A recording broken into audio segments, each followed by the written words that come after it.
U.S. deep freeze leaves hundreds of thousands without power.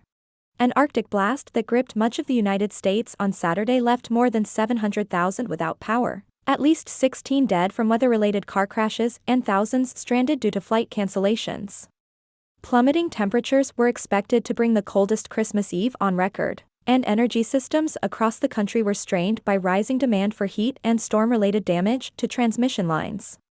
The latest outage numbers are a sharp drop from the 1.8 million U.S. homes and businesses left without power as of early Saturday morning, according to tracking site poweroutage.us. Many electric companies continued to ask customers to conserve energy by not running large appliances and turning off unneeded lights. Duke Energy, DUKN, by late Saturday afternoon told customers it had ended the 15-30-minute rolling blackouts across North and South Carolina that it had initiated earlier in the day until additional electricity was available. Disruptions upended daily routines and holiday plans for millions of Americans during one of the year's busiest travel periods.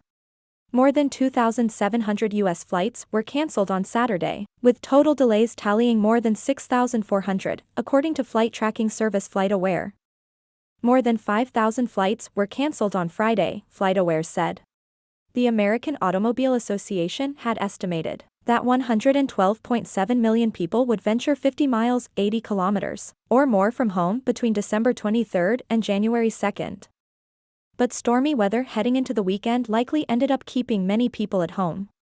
Weather-related car accidents around the country left at least 16 dead and hundreds stranded on ice and snowbound roads, according to media reports. In Erie County, in upstate New York, about 500 motorists were stranded in their vehicles on Friday night into Saturday morning, with the National Guard called in to help with rescues, Erie County Executive Mark Poloncarz told media. At least one person was found dead in a car, he said. There's no place for anyone to go, everything's closed, so just stay home, he told MSNBC. 2 motorists were killed, and numerous others injured, in a 50-vehicle pileup that shut down the Ohio Turnpike in both directions during a blizzard near Toledo, forcing an evacuation of stranded motorists by bus to keep them from freezing, officials said. 3 deaths were reported in Kentucky, where Governor Andy Beshear, on Saturday, warned residents, stay home, stay safe, stay alive. I know it's really hard because it's Christmas Eve. But we're having dozens and dozens of accidents, he said in an online briefing. It's simply not safe. Blizzard conditions remained on Saturday for Buffalo, New York, and its surrounding county on the edge of Lake Erie in far western New York, where 4 to 6 feet of snow will fall by Sunday, the National Weather Service, NWS, said. The city imposed a driving ban on Friday that remained in effect on Saturday, and all 3 Buffalo area border crossing bridges were closed to inbound traffic from Canada. Temperatures were forecast to top out on Saturday at just 7 degrees Fahrenheit, minus 13 Celsius, in Pittsburgh, surpassing the city's previous all-time coldest Christmas Eve high of 13°F, set in 1983, the NWS said.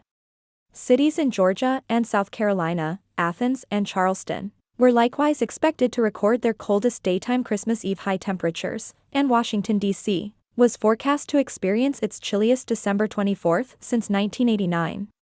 The flurry of Yuletide temperature records was predicted as a deep freeze sharpened by perilous wind. Chills enveloped much of the eastern 2/3 of the nation,